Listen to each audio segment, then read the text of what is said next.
Prabowo, Anies, atau Ganjar? Itu kemungkinan adalah pilihan dari calon presiden kita di kontestasi politik tahun 2024. Dan siapakah yang akan kita pilih gitu ya. Kalau saya pribadi, saya mungkin akan memilih langkah yang serupa sebagaimana yang sudah saya jalankan mungkin sudah belasan tahun, yaitu golput. Saya tidak memilih satupun. Tapi walaupun saya golput, saya memiliki harapan-harapan tentang jikapun orang memilih gitu ya, karena saya nggak memilih. Jikapun orang memilih, maka saya berharap orang akan memilih si A atau si B gitu ya, karena mungkin si A ini akan lebih baik. Nah, tahun lalu saya juga nggak memilih karena saya menganggap bahwa kalau Prabowo adalah orang yang namanya sudah tercederai dalam sejarah Republik ini. Kalau Jokowi sendiri, saya juga nggak begitu berpikir bahwa dia akan menjadi sosok yang terbaik, karena selain pada dasarnya yang terlihat di publik adalah polesan, ya, bukan hal yang sebenarnya. Saya melihat bahwa banyak orang yang sudah masuk ke politik dia akan menceburkan diri ke dalam kubangan yang kotor gitu, yang bersih, sebersih apapun orang itu tetap dia akan menjadi pelaku dalam sistem politik yang korup. Itu sudah pasti. Jadi susah untuk keluar dari situ. Nah, di tahun ini sistem ya model-model seperti itu tetap ada gitu ya. Ketiga orang ini nggak akan menjadi ratu adil yang akan bisa mengeluarkan bangsa kita. Susah sekali, siapapun dia. Tapi seenggaknya dari sekotor-kotornya tiga manusia ini ya, seenggaknya dia mampu membuat Indonesia itu berubah sedikit lah. Kira-kira seperti itulah. Jadi jangan terlalu tinggi ekspektasi kita terhadap tiga bakal calon presiden ini. Kalau andai kata mereka menjadi calon atau capres, seenggaknya ada perubahan yang dibuat. Kalau dari sini saya berharap siapapun yang terpilih, dia adalah orang yang tidak antitesa dengan presiden saat ini, yaitu Joko Widodo. Artinya dia calon presiden yang baru nanti akan melanjutkan program presiden. Nah, siapa sih bakal calon presiden yang kira-kira akan antitesis atau antitesa dengan Jokowi? Kemungkinan besar orang itu adalah Anies gitu ya. Kalau Ganjar dan Prabowo jelas Ganjar separtai dengan Jokowi.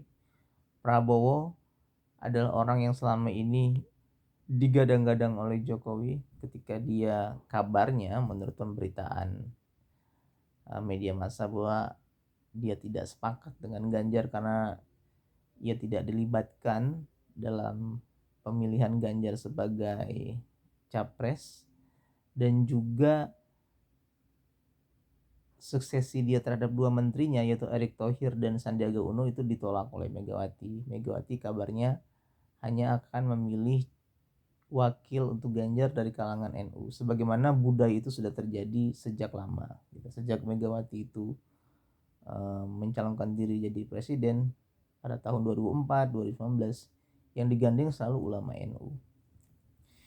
Jadi tawaran Jokowi itu ditolak gitu. Kecuali nanti kalau misalnya Mega mengubah pikiran, karena belakangan katanya itu ia mulai melunak ya, gara-gara ya masalah-masalah kedekatan keluarganya dengan Prabowo ya, seperti anaknya Jokowi, Gibran, yang makan malam dengan Prabowo. Jadi dengan kekuatan Jokowi, jika Mega dan Jokowi itu bertentangan, maka bisa jadi suara PDIP akan terpecah, kira-kira seperti itu. Makanya katanya Mega atau PDIP mulai melunak untuk menerima tawaran cawapresnya itu adalah dari orang yang diusulkan oleh Jokowi, yaitu Erick atau Sandi.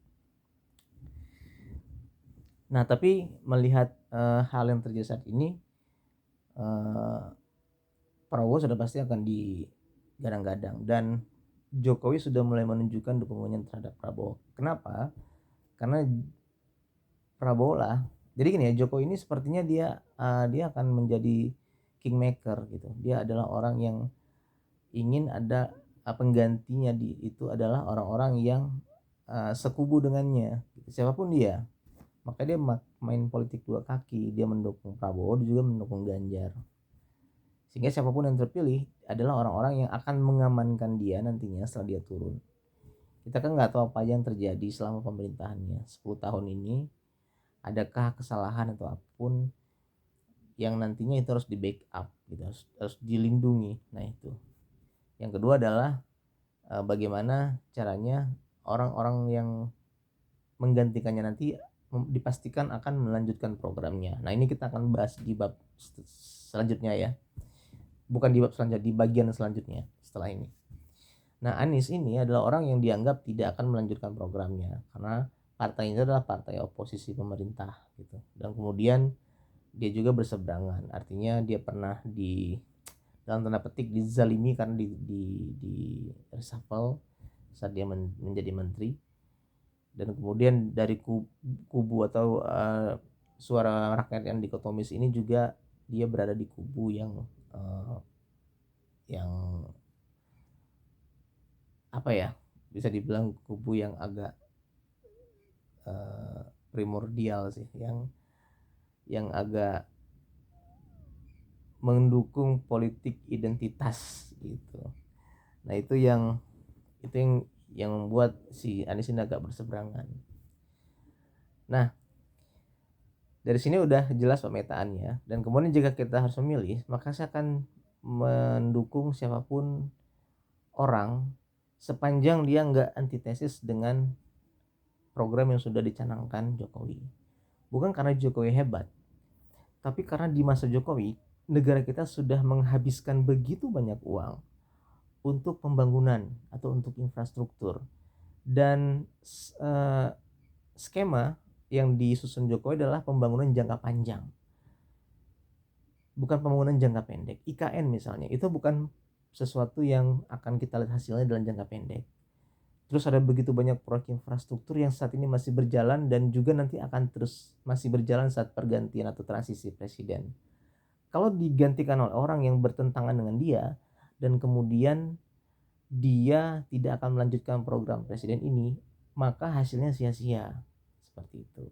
Mungkin kecuali IKN ya. IKN mungkin belum walaupun sudah menghabiskan banyak anggaran tapi belum dimulai pembangunannya. Infrastruktur utamanya belum dimulai ya. Itu oke lah. Tapi untuk hal lain dengan jalan tol dan segala macam, kalau akhirnya itu tidak dilanjutkan, maka seperti yang sudah terjadi sebelum-sebelumnya saat pergantian wali kota, bupati, gubernur yang saling bertentangan, maka penggantinya itu tidak akan melanjutkannya, akhirnya hanya akan membuat proyek infrastruktur dan segala macam itu jadi mangkrak, percuma, sia-sia, dan akhirnya menghabiskan uang rakyat yang nggak juntrung, akhirnya untuk hasilnya akan kembali ke rakyat dalam bentuk pembangunan infrastruktur atau yang lainnya. Nah itu yang bahaya gitu. Jadi karena kita udah 10 tahun udah kadung memilih Jokowi, dan Jokowi sudah terlanjur pula untuk menggelontorkan begitu banyak uang, ratusan atau ribuan triliun untuk infrastruktur. Jadi otomatis mau nggak mau saya berpikir kita harus mendukung melanjutkan itu sampai jadi nanti gitu. Jadi yang harus dipilih adalah orang-orang yang akan memastikan akan melanjutkan program ini. Saya pikir itu gitu ya, sehingga program-program yang ditarget akan menghasilkan pada 10 tahun lagi atau 15 tahun lagi itu akan dipastikan akan berjalan dan benar-benar akan menghasilkan di jangka waktu tersebut, di 10 tahun atau 15 tahun tersebut gitu. Jadi nggak mangkrak begitu aja. Jadi sorry to say buat Anies atau pendukungnya, mungkin kecuali kalau misalnya si Aniesnya sendiri, saya akan melanjutkan segala sesuatu yang positif dari pemerintahan sebelumnya. Oke, maka dia akan masuk radar untuk boleh dipilih. seperti itu. Jadi saya sarankan pula untuk Anies mungkin lebih berbesar hatinya untuk mengatakan yang baik dari pemerintah saat ini akan baik untuk dilanjutkan. Yang tidak baik ditinggalkan dan silakan berikan informasi kepada rakyat apa yang nggak baik yang akan diubah. Contoh banyak sekali saya pikir pelemahan KPK itu mungkin salah satu hal yang bisa jadi senjatanya Anies untuk disampaikan ke publik. Itu salah satu hal yang sangat menjadi sorotan publik, media, rakyat kepada pemerintahan Jokowi gitu tentang pelemahan KPK. Lucunya KPK ini dibentuk di masa Megawati, kemudian dirusak begitu aja di masa Jokowi. Lainnya adalah